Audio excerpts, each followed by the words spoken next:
کھلاڑی ہو کے انہوں نے اس ٹائم پہ توبہ کی جب وہ شہرت کی بلندیوں کو, اور آج پوری دنیا میں الحمدللہ تبلیغ کرتے پھر رہے ہیں. کتنا اچھا کام اللہ ان سے لے رہا ہے. اور میں سعید انور صاحب کی مثال اس لیے دیتا ہوں کہ خاندانی توبہ کی ہے, خاندانی توبہ. بہت سو نے توبہ کی مگر تھوڑا سا, جیسے ایک آدمی سگریٹ سے توبہ کرے, چرس سے توبہ کرے, لیکن کبھی کبھار کسی کو دیکھا تھوڑا سا یار لگانے میں کبھی کبھار ٹھیک ہے نا, تو اس طرح کی بھی توبہ ہوتی ہے کہ یار اب چرسی تو نہیں کہلائیں گے لیکن ایک دو سٹے لگا لیتے ہیں. میں کوئی خدا نخواستہ کھلاڑیوں کو چرسیوں سے تشبیہ نہیں دے رہا بھائی, کہیں یہ نہ سمجھے میرے بیان سے یہ نکال دیں کہ اس نے تشبیہ کس سے دی ہے.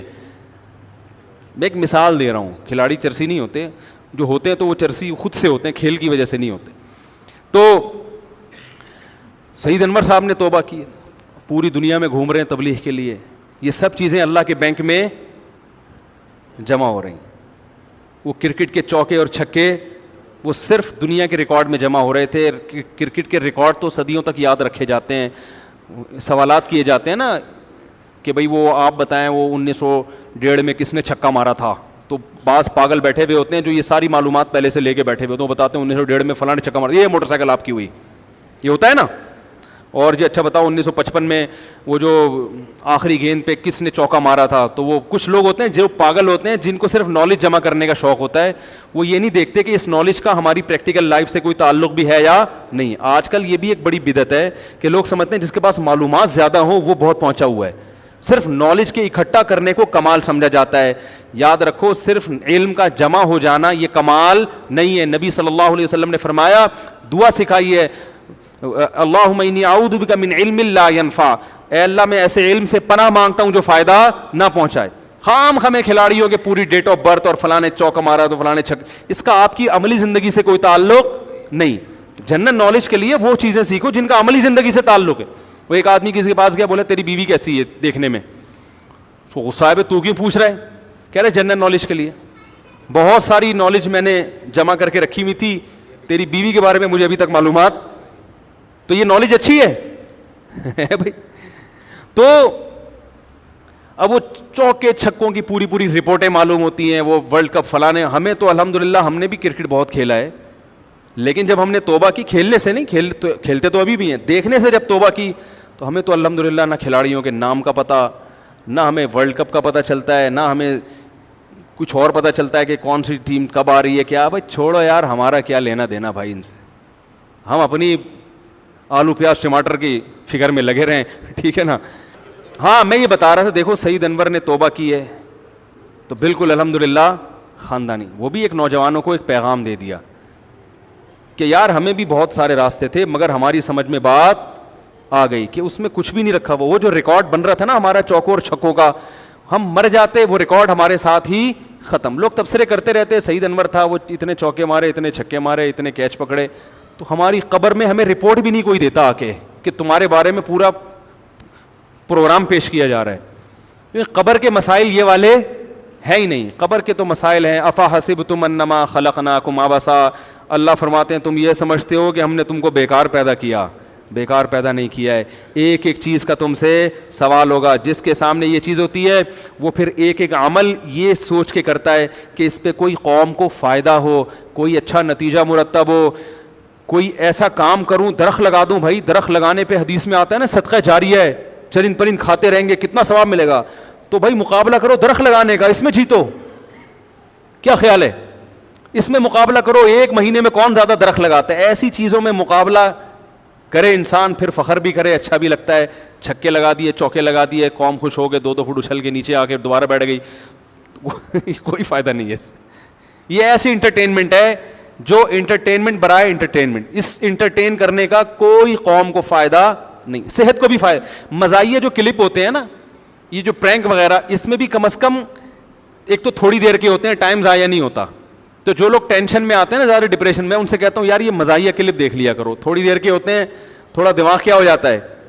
وہ میں نے بھی کچھ دن پہلے وہ دیکھا, تو وہ بچوں کے ساتھ تو آدمی اب بیٹھ کے, ظاہر ہے بچوں والی باتیں کرنی پڑتی ہیں نا, یہ بھی ذہن میں رکھیں. بچوں کو ہر وقت نصیحتیں کرنا, یہ کرو وہ نہیں کرو, یہ خطرناک ہوتا ہے. تو بچوں کے ساتھ بیٹھ کے آدمی کو بچہ بننا پڑتا ہے. تو کبھی کبھار میں بچوں کے ساتھ بیٹھتا ہوں تو وہ پرینک لگا دیتا ہوں. تو اس میں ایک آیا کہ وہ قصائی بنا ہوا ہے, وہ ایک صاحب آ کے کہتے ہیں کہ گوشت چاہیے. وہ فون کیا کہتا ہے 2 کتے گرا دے.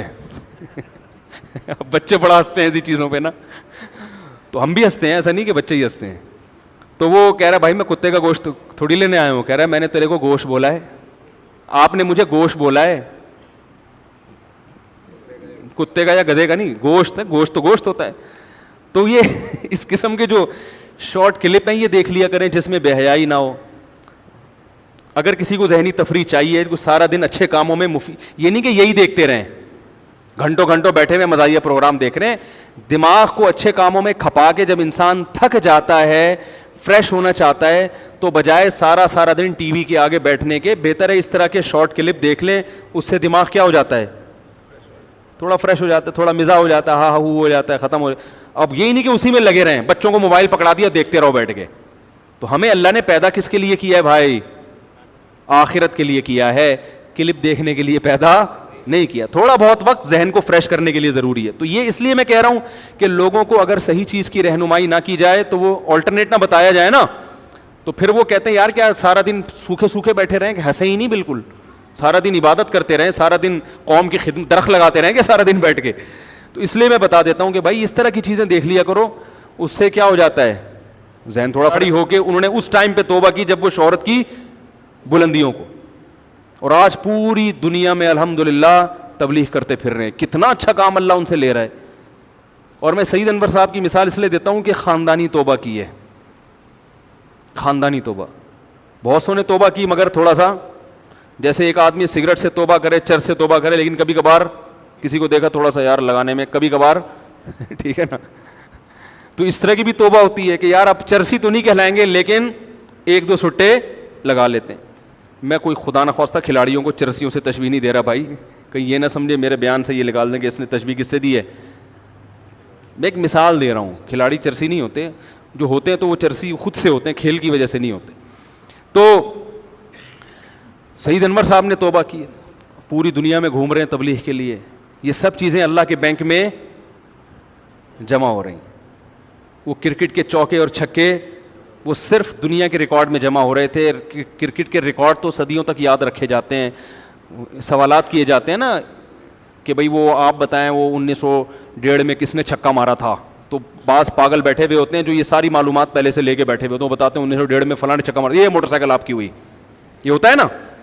اور یہ اچھا بتاؤ 1955 میں وہ جو آخری گیند پہ کس نے چوکا مارا تھا. تو وہ کچھ لوگ ہوتے ہیں جو پاگل ہوتے ہیں جن کو صرف نالج جمع کرنے کا شوق ہوتا ہے, وہ یہ نہیں دیکھتے کہ اس نالج کا ہماری پریکٹیکل لائف سے کوئی تعلق بھی ہے یا نہیں. آج کل یہ بھی ایک بڑی بدعت ہے کہ لوگ سمجھتے ہیں جس کے پاس معلومات زیادہ ہوں وہ بہت پہنچا ہوا ہے, صرف نالج کے اکٹھا کرنے کو کمال سمجھا جاتا ہے. یاد رکھو صرف علم کا جمع ہو جانا یہ کمال نہیں ہے. نبی صلی اللہ علیہ وسلم نے فرمایا, دعا سکھائی ہے, اللہم انی اعوذ بک من علم لا ینفع, اے اللہ میں ایسے علم سے پناہ مانگتا ہوں جو فائدہ نہ پہنچائے. خام خمیں کھلاڑیوں کے پوری ڈیٹ آف برتھ اور فلاں نے چوکا مارا تو فلاں نے چھک, اس کا آپ کی عملی زندگی سے کوئی تعلق نہیں.